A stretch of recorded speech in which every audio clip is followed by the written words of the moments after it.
Johor Bahru 106.2 FM atau muat turun aplikasi IKIM FM di Google Play dan Apple App Store di telefon pintar anda. Bismillahirrahmanirrahim. Assalamualaikum warahmatullahi wabarakatuh. Selamat tengah hari. Saya Syafiq Saleh dan kita berada di jam yang ketiga untuk sesi pertemuan pada siaran kita hari ini. Okey. Hari Rabu kita nak bawakan lagi rancangan Islam dan Sains. Anda boleh tonton sekarang dekat Facebook Live, dekat YouTube Live sebab ada secara langsung.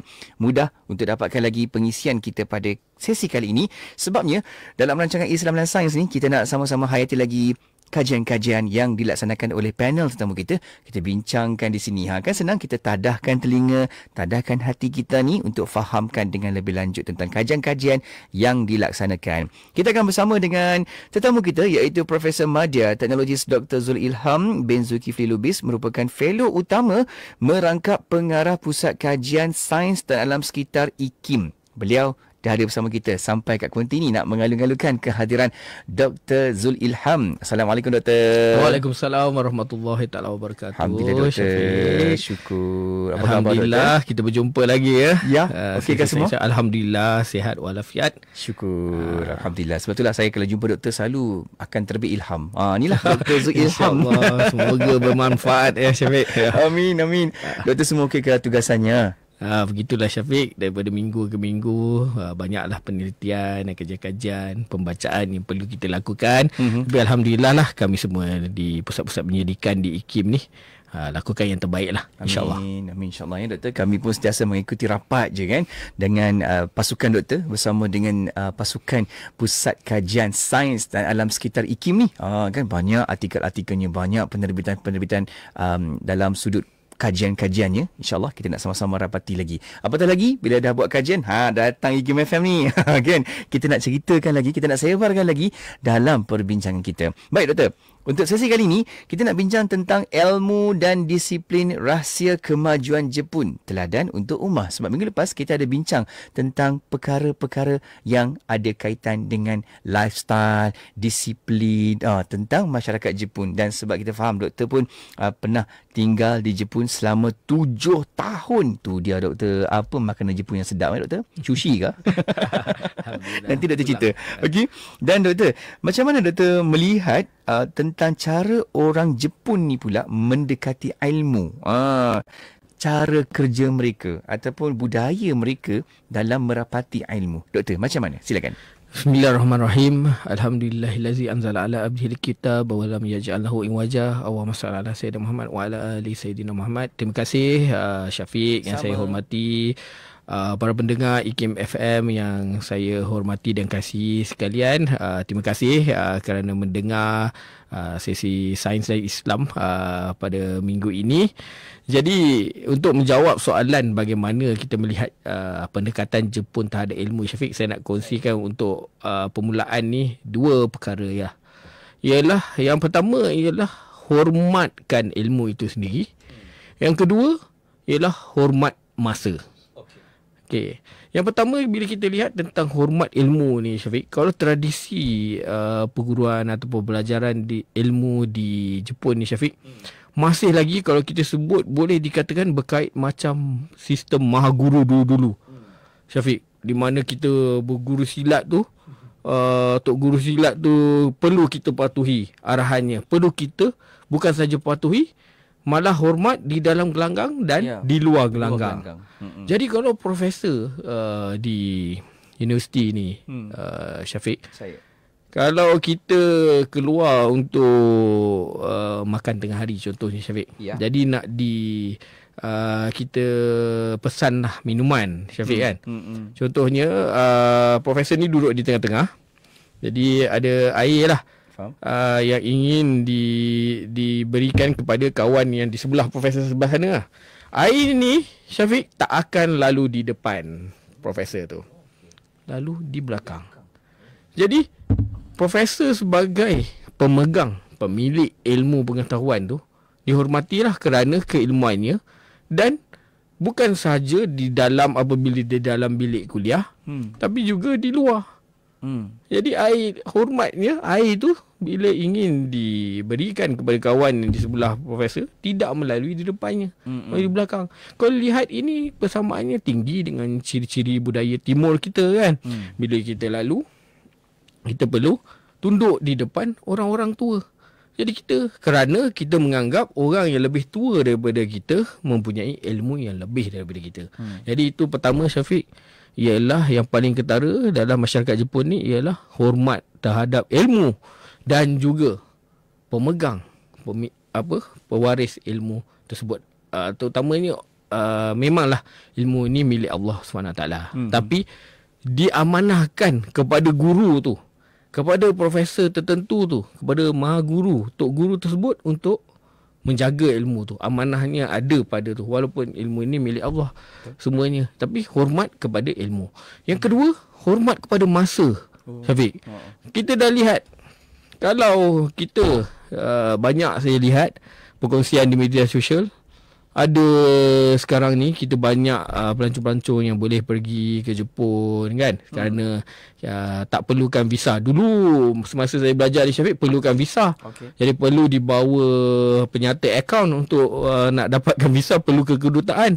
Kalau tak ada simpanan yang mencukupi, tak boleh pergi ke Jepun. Sekarang siapa-siapa saja yang ada pasport, tak ada sekatan perjalanan, boleh pergi ke Jepun. Jadi ada bagus, ada yang tak bagus ya. Jadi bila kita tak hormat kepada masa ni, kita beli tiket kereta api laju Shinkansen dia, Syafiq, kerana kereta api laju ni memang hanya berhenti pada minit berkenaan jika tak ada apa-apa gangguan lah. Dan dalam masa 2 minit akan berjalan ke destinasi seterusnya. Jadi banyak daripada kita punya pelancong yang kebiasaannya kalau di Malaysia ni, tak apalah lambat seminit, lambat 2 minit kan. Apatah lagi lambat 15 minit. Memang ditinggalkan oleh kereta api. Bukan saja kereta api laju ni, Syafiq, malah bas.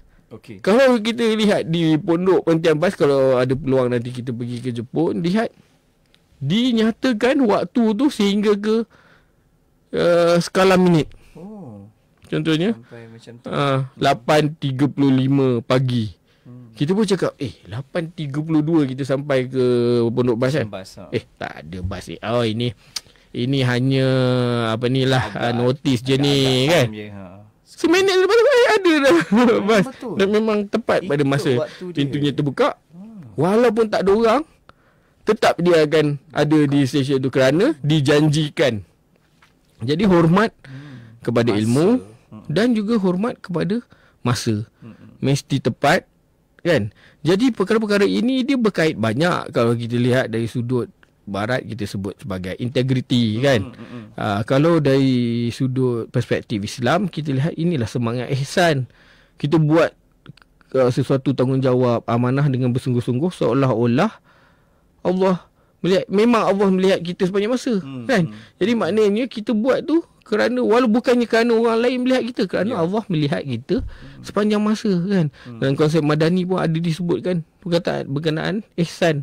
Jadi apabila disiplin yang tinggi ni dengan niat dan kesungguhan untuk kita mendapatkan ilmu, contohnya ilmu sains ni, untuk menjalankan penyelidikan, melakukan inovasi, maka insya-Allah hasilnya boleh jadi cemerlang lah, Syafiq. Masya-Allah kan, itu daripada sudut setiap aspek kita melihatkan macam mana ilmu itu asasnya mereka membawakan daripada sudut disiplin ilmu kat situ kan, dan mentaati, menghormati ada dekat situ kan, ditambah pula dengan mengikut kepatuhan masa. Disiplin juga kat situ tu, masanya tepat kan, dan semua itu yang kita melihat kepada bagaimana pergerakan yang penuh baik daripada masyarakat Jepun itu. Okey, doktor, bila lihat tentang Jepun ni, masyarakat Jepun ni dia sangat berdisiplin, terutama daripada pelajar sekolah sampailah ke penyelidik universiti, doktor. Jadi dari pandangan doktor, apa rahsia di sebalik budaya disiplin ni, dan bagaimana sains ni cantik ni, macam mana sains memainkan peranan di dalamnya budaya disiplin, doktor? Macam mana? Melalui pemerhatian, saya rasa lah, Syafiq, pendapat saya ialah disiplin ni bukanlah dia secara semula jadi adalah. ia perlu latihan. Jadi sebagaimana yang kita dah bincangkan dalam sesi yang lepas juga, pendidikan di sekolah ni memainkan peranan penting lah. Jadi apabila dah dilatih daripada kecil tentang disiplin, tanggungjawab dan sebagainya, setiap perkara ni ada sistem yang perlu dipatuhi dan ada masa yang perlu dilakukan ni, di mana sesuatu perkara perlu dilakukan, maka masyarakat Jepun ni menjadi berdisiplin, kan? Dan mereka ada satu konsep yang kita panggil sebagai penambahbaikan berterusan lah. Saya rasa Syafiq pun mungkin pernah dengar Kaizen. Kan, Kaizen, di mana setiap hari ataupun setiap peringkat tu perlu lebih, maksudnya setiap hari ni lebih baik, hari ni mesti lebih baik daripada semalam, esok mesti lebih baik daripada hari ni, kan. Jadi disebabkan ada konsep penambahbaikan berterusan ni, jadi kita cuba untuk mencari jalan untuk melakukan yang terbaik.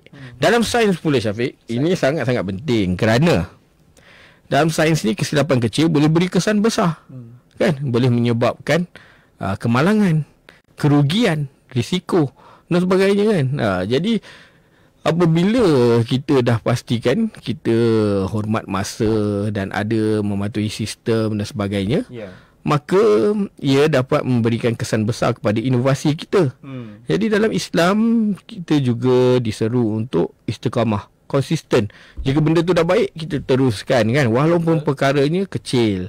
Dan kalau boleh ditambah lagi, ditambah baik lagi supaya hari ini lebih baik daripada semalam. Kalau boleh saya kongsikan, jadi di Jepun ni juga dia, konsep dia ialah bukannya kita nak mematuhi masa tu kita terlampau awal pula, Syafiq. Janji dengan orang pukul 8 pagi, kita datang 7.30. Dah mungkin menyusahkan pula sebab persediaan belum disediakan, kan. Jadi to be just in time, untuk check up. Tak ada bazir terlalu awal masa. Kalau kita tetamu, kita dah tuan rumah pula nak menggoreng contohnya, kan, elok-elok kita dapat pisang goreng yang memang betul-betul rangup, terganggu pula masa dia tu, kan. Jadi kita sampai tepat pada masanya seperti yang dijanjikan, kan. Jadi kalau dalam sains ni, jika kita ikut masanya, maka sistem tu akan berjalan dengan lancar dan proses seterusnya dapat berlaku dengan baik, ya Syafiq, kalau kita lihat. Masya Allah, kan, itu kalau dah ada dengan ketetapan masing-masing, maka ikut jadualnya pun seperti apa yang telah pun ditetapkan, kan. Semua ikut peranan masing-masing kat situ. Masya Allah. Doktor, sebagai seorang saintis dan pendidik, doktor, bagaimana doktor melihat hubungan antara kebersihan, disiplin ni pula pembangunan masyarakat ni, khususnya Islam sendiri melihat daripada aspek ibadahnya dalam kehidupan seharian, doktor? Macam mana kalau lihat kepada sudut ini, kita pun boleh terapkan daripada sudut ibadah kita, doktor? Macam mana? Jadi kalau kita lihatlah, bila kita sebutlah tentang disiplin, kelebihan ilmu ni, Syafiq, kan, kita perlu lebih mengamalkan budaya ilmu ni lah.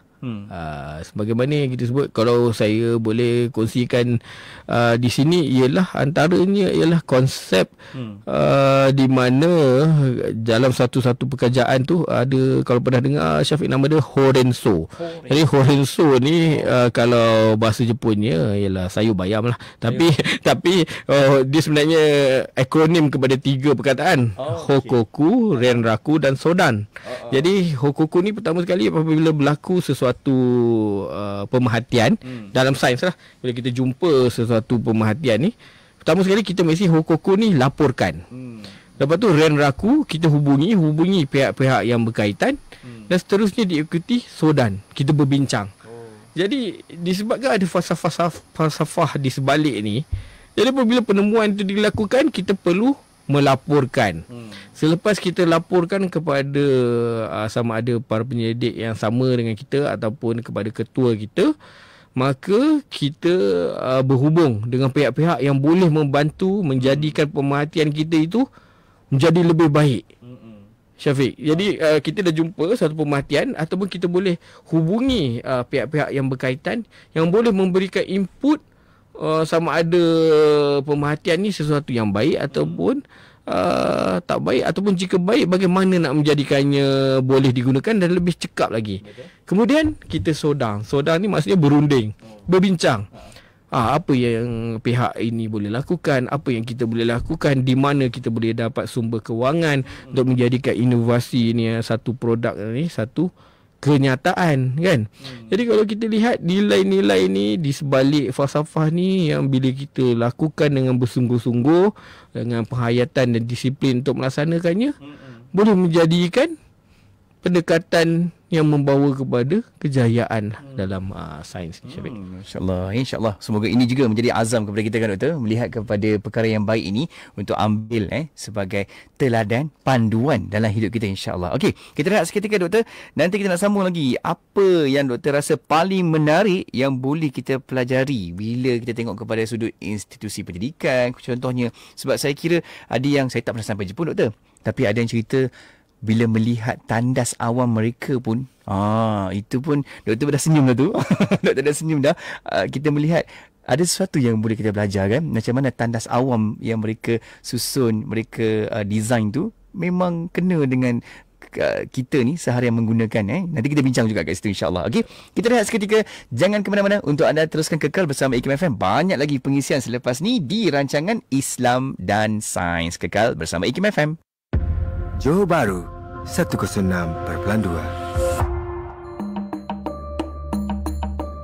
Masjid Alwi, Kangar, Perlis. Salah satu bangunan yang tertua di Bandar Kangar ialah Masjid Alwi yang telah dibina pada tahun 1931. Masjid Alwi Kangar adalah salah satu mercu tanda syiar Islam di negeri Perlis. Sejarah masjid ini telah dicatat di atas sebuah batu peringatan di hadapan masjid tersebut dalam 4 bahasa, iaitu bahasa Malaysia, bahasa Inggeris, bahasa Cina dan bahasa Tamil. Menurut catatan sejarah masjid tersebut, Masjid Alwi Kangar telah dibina pada tahun 1931 dengan perbelanjaan sebanyak RM64,684. Dana bagi perbelanjaan ini diperoleh melalui kutipan wang zakat, derma dari pegawai-pegawai kerajaan yang beragama Islam dan saudagar-saudagar Islam, serta peruntukan dari kerajaan negeri Perlis. Usaha mengumpulkan dana bagi membangunkan sebuah masjid di Kangar semenjak tahun 1920-an lagi, dan pembinaannya telah dimulakan semenjak perkhidmatan pegawai penasihat British Mr. MC Hay. Pembinaan masjid ini bermula pada tahun 1931 dan pada bulan Februari 1932 semasa perkhidmatan Mr. O.E. Venables, barulah masjid tersebut siap dibina.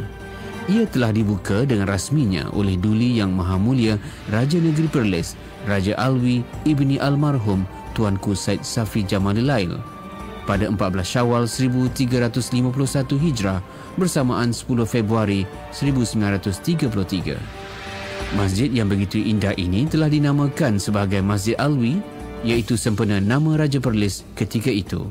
Masjid ini dibina berkonsepkan seni bina mural klasik, iaitu pada bentuk kubah masjid ini. Ia mempunyai persamaan dengan Masjid Zahir di Kedah. Terletak di tengah-tengah ibu negeri, kebanyakan tarikan utama di Bandar Kangar berada dalam jarak berjalan kaki dari Masjid Alwi. Antaranya ialah Menara Jam Besar dan juga beberapa pilihan penginapan di Bandar Kangar. Masjid Alwi juga telah didaftarkan sebagai tapak warisan negara pada 2 Februari 2018. Sehingga kini, Masjid Alwi masih digunakan dan menjadi antara masjid utama di negeri Perlis. Pelbagai program pengimarahan dan kemasyarakatan seperti kuliah mingguan dan lain-lain dilaksanakan dengan sebaiknya.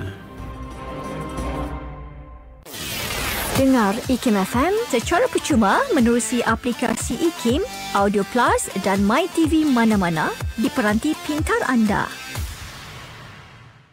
IKIM FM, inspirasi utama anda. Saya Syafiq Saleh dan kita teruskan lagi siaran kita ini menerusi rancangan Islam dan Sains, dan kita sedang bersama-sama dengan panel tetamu kita iaitu Profesor Madya Teknologis Dr. Zul Ilham, merupakan fellow utama merangkap pengarah Pusat Kajian Sains dan Alam Sekitar Institut Kefahaman Islam Malaysia IKIM. Kita bincang tajuk kita iaitu ilmu dan disiplin rahsia kemajuan Jepun teladan untuk ummah.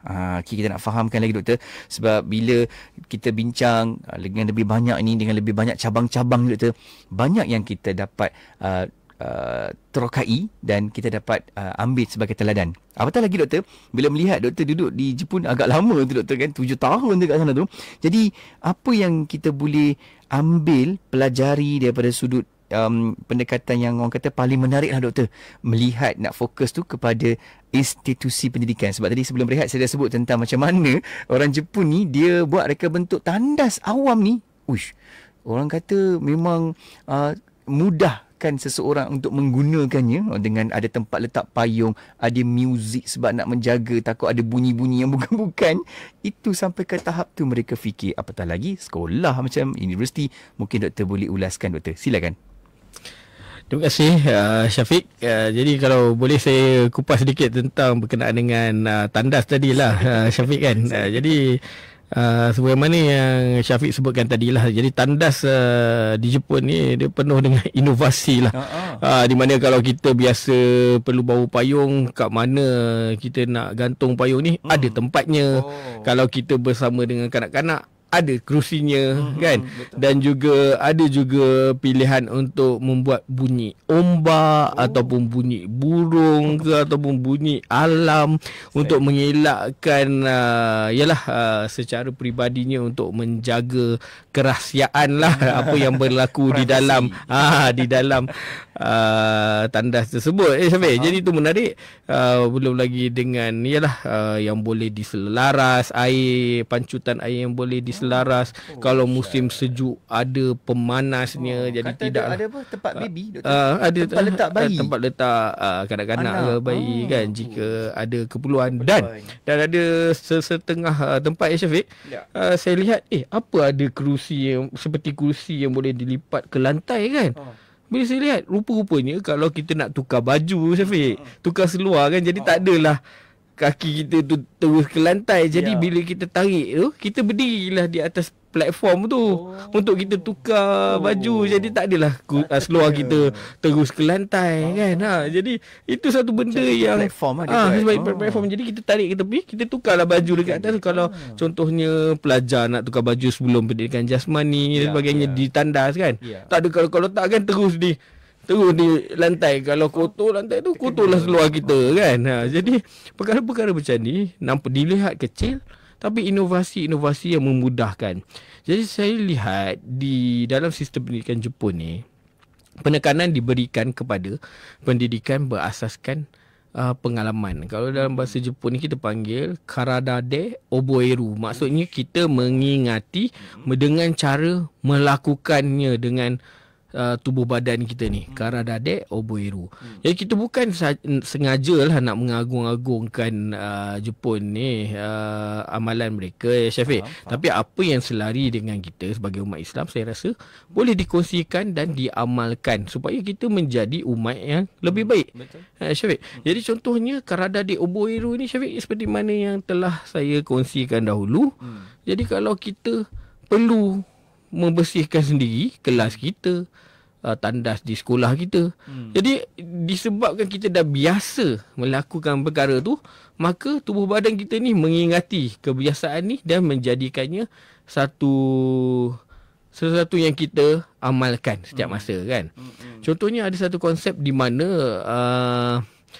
pelajar-pelajar tadika ni Syafiq, kalau di Jepun, dia bukan belajar di sekolah aja. Ada satu masa cikgu dia akan bawa dia dalam troli, tapi diletakkan tu kanak-kanak 4 hingga 6 tahun dalam troli, jadi ditarik, dibawa berjalan. Saya pun lihat apa sebenarnya mereka lakukan Syafiq. Jadi bila dibawa mereka ni berjalan, kemudian dibawa mereka berjalan di kalau taman-taman awam, berpegangan tangan. Jadi contohnya bila tengah jalan, tiba-tiba ternampak kura-kura keluar daripada kolam Syafiq. Jadi cikgu dia cakap, oh ini kura-kura. Jadi kita kalau jumpa kura-kura, ambil, pelajar tu sendiri ambil, pulangkan dia ke kolam dia. Jadi karadade oboeru, kita mengingati dengan cara melakukannya sendiri. Kemudian cikgu Syafiq akan ambil daun dan ceritakan, daun ni boleh melakukan fotosintesis. Jadi dia boleh menyerap karbon dioksida, memberikan kita oksigen. Jadi secara tak langsung daripada tadika lagi dia dah tahu konsep bahawa walaupun mungkin dia tak hafal apa itu fotosintesis, apa berapa kecakapan terma-terma sains, tapi dia faham dan mengerti bahawa kepentingan alam dalam kesejahteraan hidup kita ni. Itu asasnya.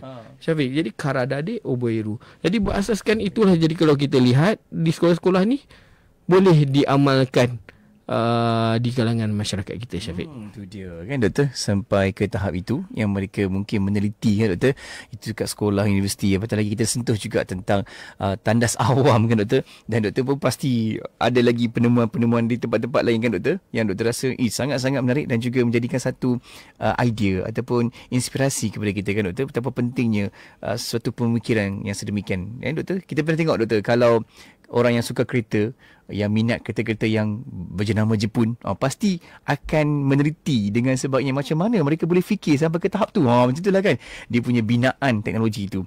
Doktor, sebagai penutup, sekejap doktor, masa Allahu Akbar, macam nak sambung lagi ni, Allahu Akbar. Tapi itulah di hujung doktor, apa yang boleh kita umat Islam ni doktor, kita nak ambil daripada sudut manfaatnya, apatah lagi kita cakap tentang ilmu tadi, kita cakap pasal disiplin tadi, dan bukan sekadar untuk kemajuan dunia, tapi satu ibadah untuk kita dapat keredaan Allah. Kita ambil manfaat daripada situ doktor. Macam mana? Jadi kalau kita lihat Syafiq, apa yang kita dapat simpulkan daripada perbincangan kita tadi Syafiq, saya lihat perlunya adab datang sebelum ilmu. Syafiq, jadi apabila ada adab, ada disiplin tertentu, proses, jadi dengan mudahnya ilmu ini boleh diserap, dipelajari dan diamalkan untuk kepentingan diri dan juga masyarakat. Betul. Jadi kita latih disiplin dalam perkara-perkara kecil, masa, kebersihan, amanah, perkara benda yang bukan kita punya jangan kita ambil. Betul. Sampah yang kita punya perlu kita bersihkan kan. Jadi daripada perkara-perkara kecil inilah lahir disiplin-disiplin yang lebih besar. Baru kita boleh lihat dari sudut melakukan penyelidikan, inovasi, mencipta sesuatu yang baru, sesuatu yang lebih baik kan. Jadi jika kita lihat daripada nilai ini semua, maka kemajuan sebenar ni bukan hanya sekadar bangunan yang tinggi-tinggi mencakar langit, Syafiq, teknologi hebat. Betul. Tapi pengisiannya oleh kita, insan, manusia yang berakhlak, berilmu dan berdisiplin, yang menempati ruang ni. Jadi jika dilihat, jika kita pentingkan adab datang sebelum ilmu, insya-Allah Syafiq, kita sebagai kekuatan kita sebagai umat Islam, masyarakat Malaysia, sama-sama kita dapat membangun menuju keredaan Allah lah, insya-Allah. Bukan hanya sekadar untuk kemajuan dunia saja Syafiq. Jadi ialah sebagai satu ibadah dan sama-sama kita semua ni untuk mencari keredaan Allah lah, insya-Allah Syafiq. Itulah yang saya dapat kongsikan, insya-Allah. Semoga bermanfaat untuk para pendengar IKIM FM. Ya kan, sesuatu yang sangat menarik doktor. Kadang-kadang kita pun perlu melihat juga bagaimana sesuatu budaya masyarakat asalkan tidak bertentangan dengan ajaran Islam, tetapi ianya membawa kepada manfaat dan selari seperti apa sarana Islam. InsyaAllah kita pun sama-sama boleh perbaiki diri kita dan tingkatkan lagi kualiti amalan kehidupan kita ni. Masya-Allah. Lepas ni doktor kena bawa saya ke Jepun doktor. Boleh? InsyaAllah. InsyaAllah. Masya-Allah. Selalu duduk rasa macam makanan Jepun yang halal kan dekat Malaysia ni macam sushi ada kan. Tapi doktor pun sendiri pasti mengetahui kan macam mana tempat culture di sana, dan insya-Allah semoga itu dapat memberikan kita lebih banyak panduan manfaat yang kita nak bangunkan kehidupan kita dengan sebaik mungkin daripada segala aspek kehidupan kita, insya-Allah. Doktor, terima kasih doktor atas perkongsian ini. Insya-Allah kita akan jumpa lagi dalam pertemuan kita akan datang dengan lebih banyak lagi perkongsian yang akan kita bawakan di sini. Terima kasih doktor atas perkongsian ini. Jumpa lagi dalam pertemuan kita akan datang. Semoga baik-baik untuk doktor. Assalamualaikum doktor. Waalaikumsalam warahmatullahi wabarakatuh. Terima kasih, sama-sama Syafiq. Sama, alhamdulillah. Terima kasih juga kepada anda yang sama-sama ikuti Bual Bicara ini, dan saya Syafiq Saleh berakhir tugasan saya di sini, dan selepas ini akan bersama pula dengan Siti Rohani Surani untuk Inspirasi Jiwa bermula jam 1:30 hari sampai 4 petang nanti dengan pelbagai lagi pengisian dan juga perkongsian yang disiap sediakan kepada anda, insyaAllah. Okey, untuk anda teruskan kekal bersama IKIM FM, inspirasi utama anda. Tidak kira di mana jua, kami sentiasa bersama anda. IKIM FM, inspirasi utama anda.